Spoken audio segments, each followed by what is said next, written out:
button. This button right here. Okay. And what we're going to do. How's everybody doing? We're just going to invite a few friends and give you a moment to tune in.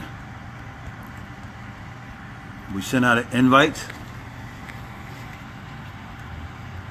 for folks to tune in, but we want to hit our Facebook invitation list so that everybody who's on our list can tune in. Hope everybody's had a great week and is looking forward to the weekend. We certainly are.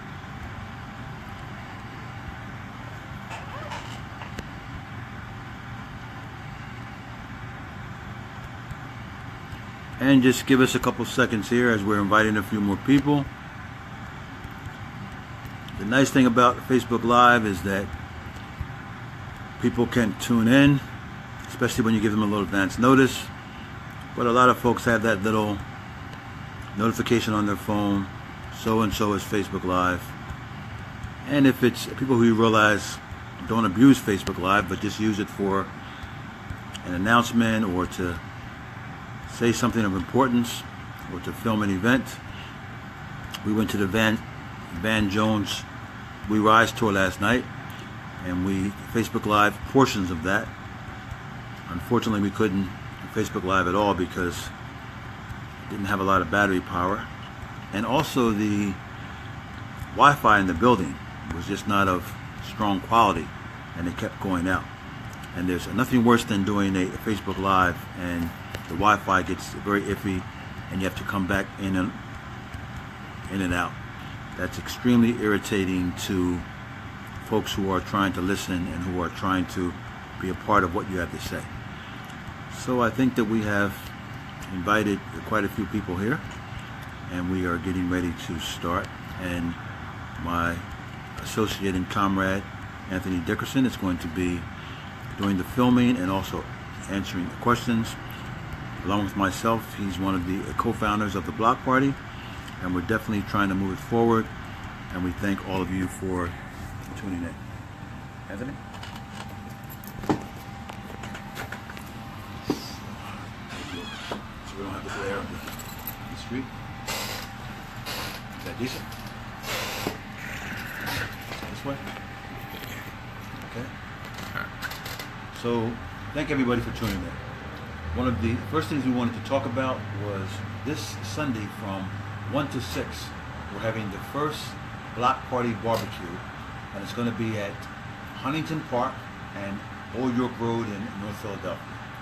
And for those of you who aren't familiar, Huntington Park is like the largest green area in the Nicetown area.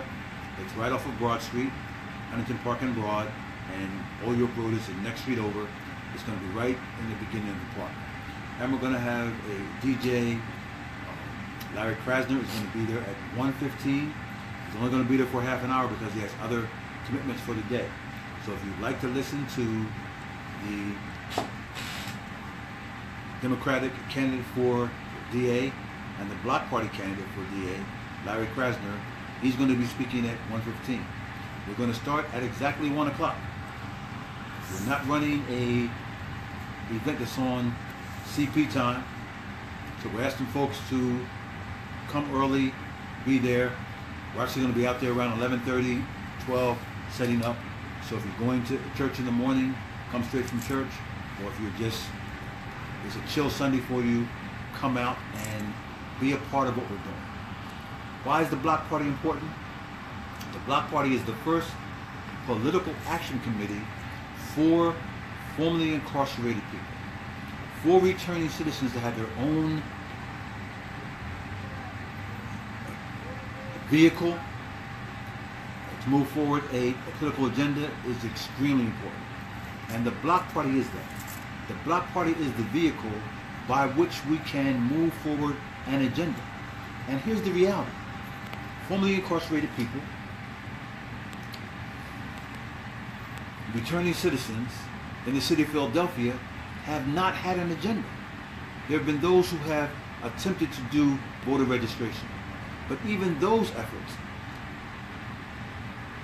There was no principles, program, agenda that says this is what we believe in. These are the candidates we're supporting. This is the outcomes that we're trying to achieve, and here's how we're going to hold people responsible once we elect them. That's what the BLOC Party is about. The BLOC Party, which stands for Build, Lobby, Organize, Campaign, is about building a political infrastructure in the city of Philadelphia. It's about lobbying for and against legislations. There's always legislation that the Republican-held Congress in Harrisburg puts forth that are detrimental to our population. And we have to be on guard, and we have to rise up against that and seek to kill those bills. But more importantly, there's legislation that we need to write. A good time bill, so that our family, friends, and associates who are incarcerated, who are trying to transform their lives, can be able to continue to move forward and look at ways for them to have the best possible bill and to lay the foundation for their freedom. A good time bill would accomplish that, so that every year that you exist inside of the system with clean conduct, you receive time off your sentence.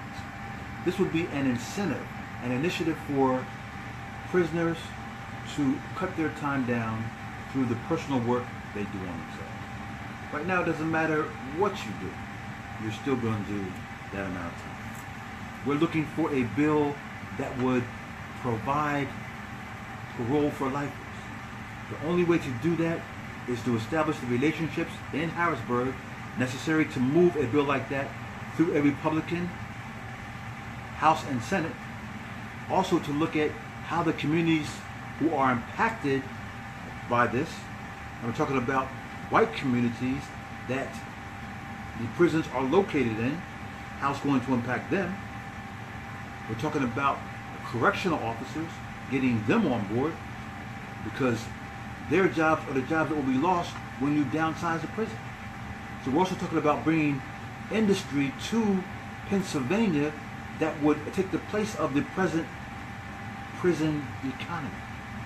All these things have to be considered, and there's key players in the House and the Senate who have to be identified and relationships built up with so that we can move this forward. And all this costs money. None of this is free. If we think that we're going to bring lifers home, if we think that we're going to have a good time bill, if we think that we're going to block bad legislation or write legislation that passes without contributing money, we're fooling ourselves. All of those people who try to tug on your heartstrings and organize meetings and conferences that bring together families of lifers, and they cry and they tell the stories of how much they miss their family, all that sounds good. All that feels good. None of that is going to work. What is going to work in Harrisburg is having a political action committee that is well funded and can contribute to the campaigns of politicians who we want to influence. That's the American way. That's how it works in every capital, every state capital in the country. It's how it works in D.C., and it's how the BLOC Party plans to move forward. So if you are a family that has an incarcerated member, if you're a community activist, or if you're just a person who believes that social justice and restorative justice and mass incarceration should be battled against, you have to contribute money. You need to go on the BLOC Party page and hit our PayPal button. You need to write a check to the BLOC Party. You need to support BLOC Party Entertainment, which is the arm of the BLOC Party which raises funds to do the events necessary to bring people out, to register to vote, to join the BLOC Party, to come together as a collective. So it's extremely important for folks all over the city, West Philly, South Philly, Mount Airy, Northeast, come to Huntington Park on Sunday from 1 to 6. Sign up to be a Block Party member. If you're an unregistered voter, sign up so you can register to vote. We need to register people who've never voted. We need to convince folks who are registered voters that they truly have something to vote for. That is the reality. There's so many people who are returning citizens. There are so many people who are family members. There's so many people who are in the community who never vote, who believe their vote has no meaning, who believes that it doesn't make sense to even look at politics, that nothing's going to change. What we're saying is this is not true, that your vote has value, that what you believe has value, that everything that we believe in, that you agree with, we have to raise up. And we're talking about mandatory minimums, stop and frisk.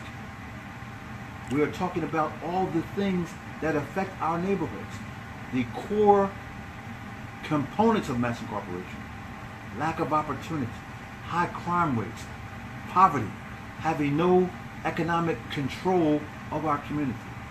As we walk through our community and all we see is poppy stores and Chinese food restaurants and clothing, jewelry stores, phone stores, and they're all owned by other races, that means we do not control the economy of our own neighborhoods. Which is why we are pushing the village, which is why we're pushing economic opportunities in our community that are controlled by us. That's what the Block Party is about. Economics, politics, social opportunities, so that we can come together as a collective. People are always talking about it, but they don't do it. Here's an opportunity for us really to do it. Anthony, do you have any specific questions that you think I should talk about last night? Yes, Van Jones. That was an opportunity. Last night we had the Van Jones tour that came to the Fillmore down around near Delaware Avenue.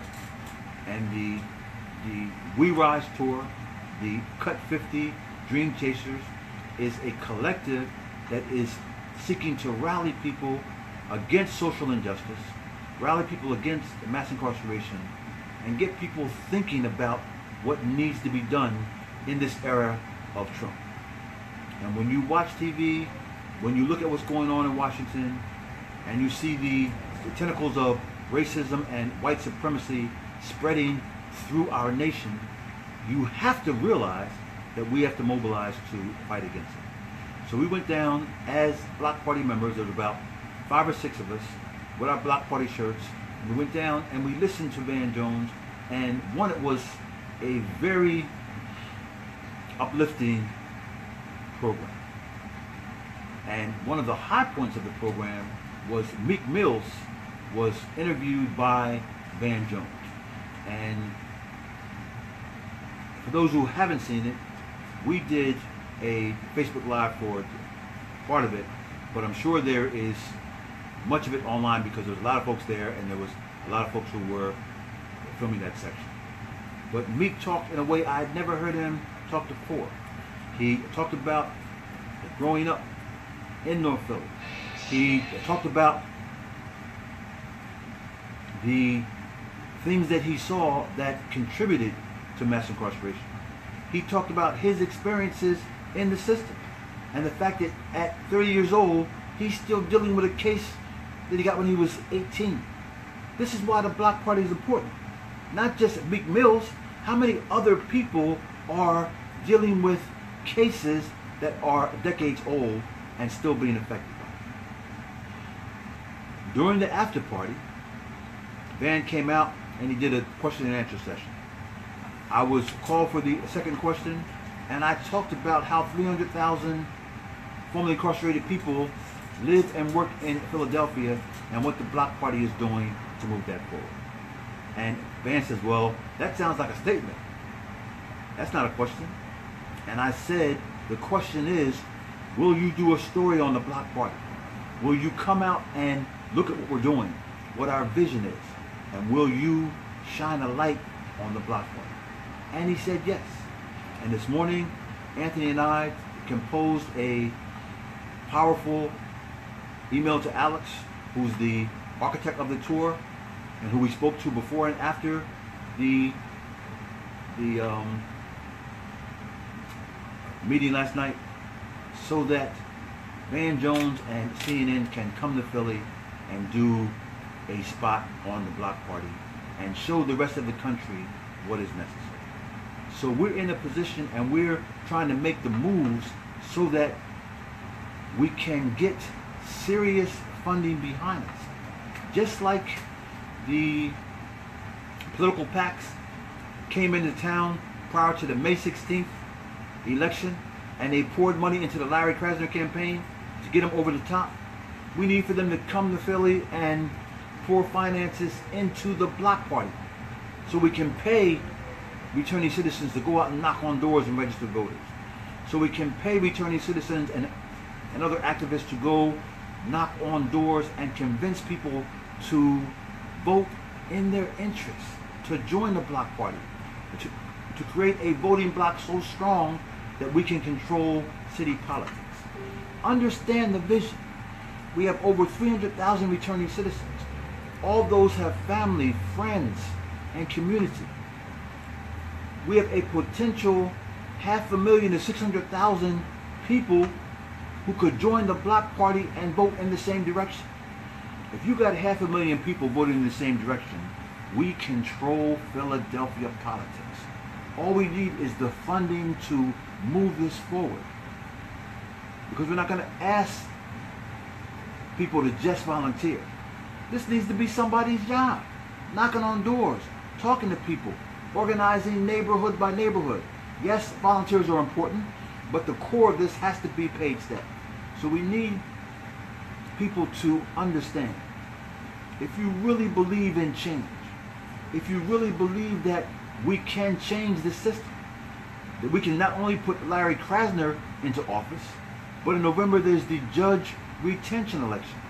That we can put judges in who have been doing a good job, and we can fire judges who haven't been doing a good job. And next year when it comes time for state representatives and state senators, we can begin to focus on who we want to be in office. Next year's also the governor. We've also begun to lay the foundation for support for Governor Wolf, who needs to be reelected, but more importantly, he needs to be responsive to our concerns. And if we put an all-out effort to get him elected, then we are his constituents, and he needs to move on our issues. That's what politics is about. Money, influence, and votes. So those who are in office take care of our interests.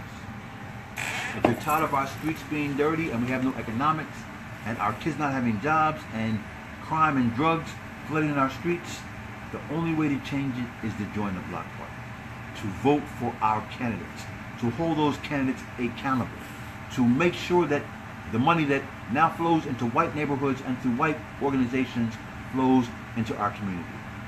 To make sure that city projects like the rebuild, when the rebuild was first announced, it was going to be a way for black youth and returning citizens and minorities to have good paying jobs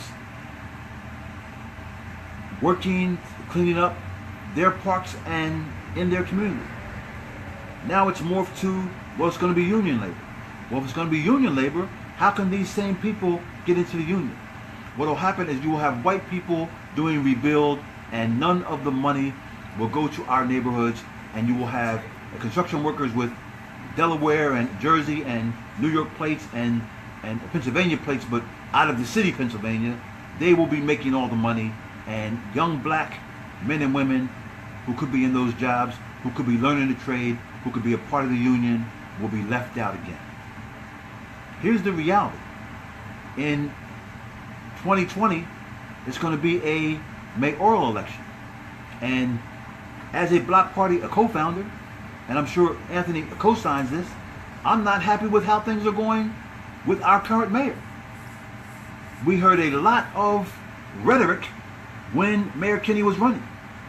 He came right across the street to Second Baptist Church. He came downtown to the Friends Center. He went to different places in the city, and he talked about returning citizens. He talked about jobs. He talked about employment. He talked about stop and frisk. He talked about a lot of things. But what has he done that has impacted our communities? Last time we had a direct contact was when Glenn Martin came in, and he, Sherry Gregg, and the mayor had a conversation. And I stood up and I asked, how with 45,000 vacant houses in the city, we don't have a program where returning citizens could rehab those houses, then there'd be houses for the homeless, houses for those who are coming out, houses for ordinary citizens who wanted to buy homes. You could create a mortgage program around this so that poor people could afford to buy houses. And what he said was, this is very difficult, and it'd be very difficult for him to do that. What we need to do is hold the mayor accountable for his campaign promises.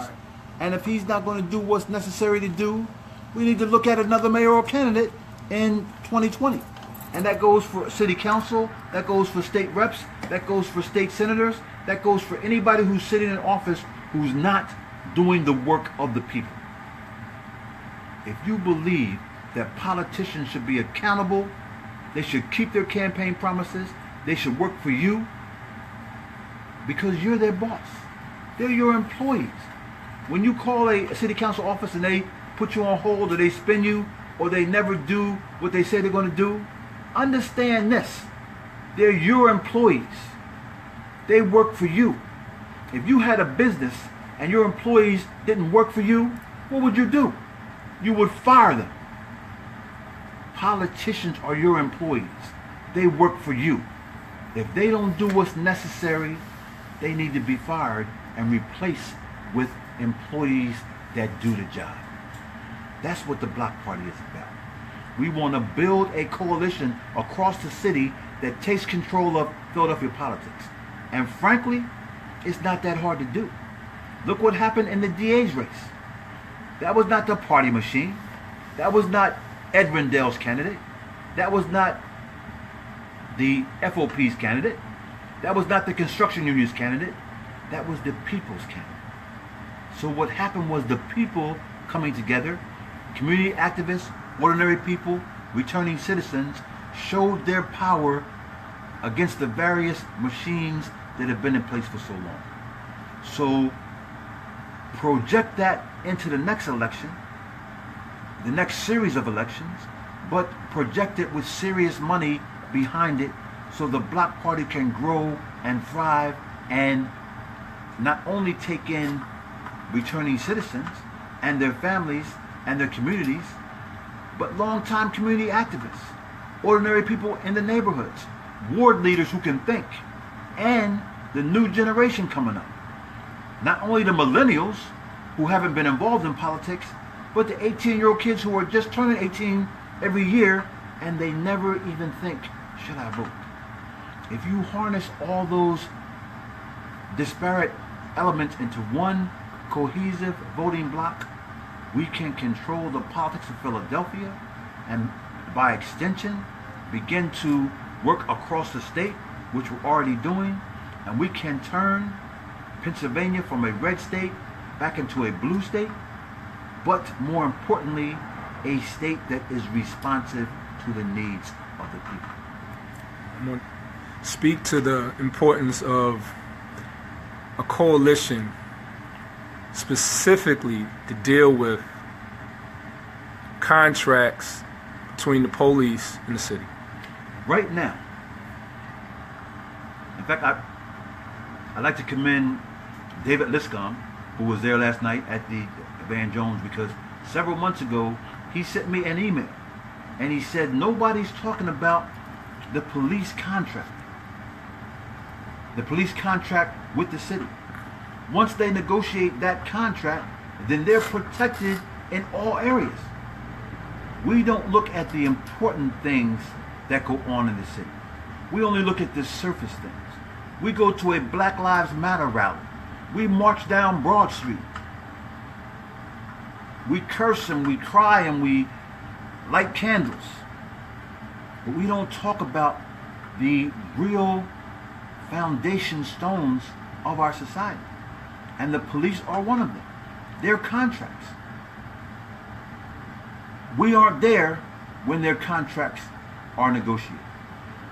So the same community activists who talk about the police, talk about how they should be put in check, talk about stop and frisk and all the related brutality that's done, why aren't you there in the room when their contract is being negotiated with the city?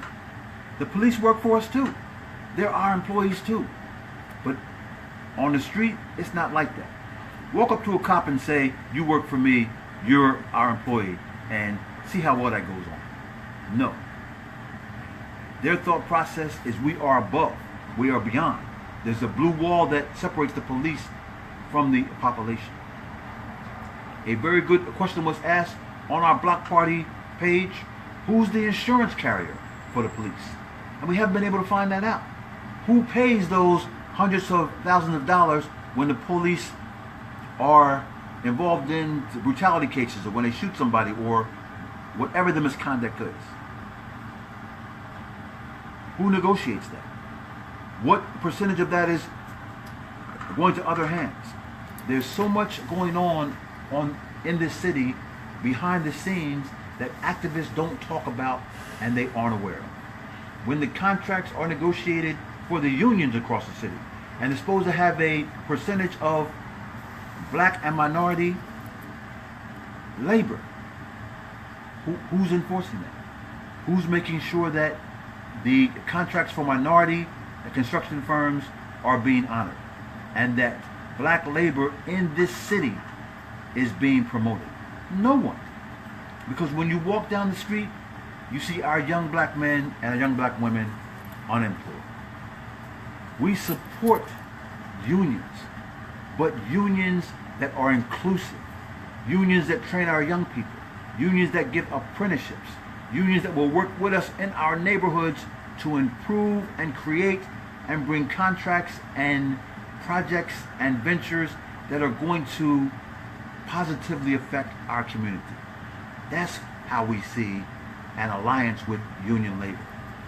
How we see an alliance with the police is more training for the police, a real civilian review of the police, a connection between the community and the police so that our young people are not in fear of their lives, so our young people are not abused, they're not killed, they're not beaten, they're not harassed, they're not stopped and frisked on a daily basis, so that they are not in fear as they walk through our communities. That is the importance of the block party. I cannot overestimate the importance of what we're trying to do and how we need to be funded. Right now, you should be on your other phone or on your laptop or on your tablet scrolling to the block party PayPal and saying, we need to donate. Whatever it is you donate, whatever you can afford. You need to be writing a check in, sending it to 3850 Germantown Avenue, Philadelphia, PA, 19140. Because we're the ones who are on the street level working to create a future for yourself and for your children and your grandchildren and all those who come after you. That's the vision of the block party. If you've ever been booked, you need to join the block party. If you have a family member who's incarcerated, you need to join the block party. If you believe your block should be clean and safe, you need to join the block party. If you believe there shouldn't be homeless people sleeping on the street, if you believe that when you walk past the Office of Supportive Housing down at 1401 Cherry Street, there shouldn't be a line of young black women and babies waiting for homeless shelters, join the block party. If you believe that we should build, that we should lobby for new laws, that we should organize, that we should campaign for justice, you need to join the block party. That's the reality. You need to join the block party. So on Sunday, at 1 o'clock at Huntington Park, which is right at the intersection, 1 block off of Broad Street, 1 block off of Broad and Huntington, on Huntington and Old York Road. Come out to our barbecue. Come out and have some hot dogs and hamburgers and veggie burgers. And if you make good potato salad, bring some. We're going to supply the bulk of the food. But we're asking, if you got a specialty, if you make that bomb potato salad, if you got a deviled egg dish that's out of this world, if you got a barbecue bean recipe, whatever, bring something to be a part of what we're doing. But we're going to have food for everyone. But if you want to contribute, we love that. We're going to have a DJ. We're going to have some presentations. Larry Krasner, the DA candidate for the city, will be there at 1:15. He's only going to be there half an hour because he has other commitments. So from 1:15 to 1:45, he's going to talk, he's going to shake hands, he's going to be a part of what we're doing. So come out early. Don't be on black folks' time. That's the reality. Come out. We're going to start at 1 o'clock, and we're going to run it till 6, and we're going to have a good time. Come out and be a part of us. Come out from all over the city.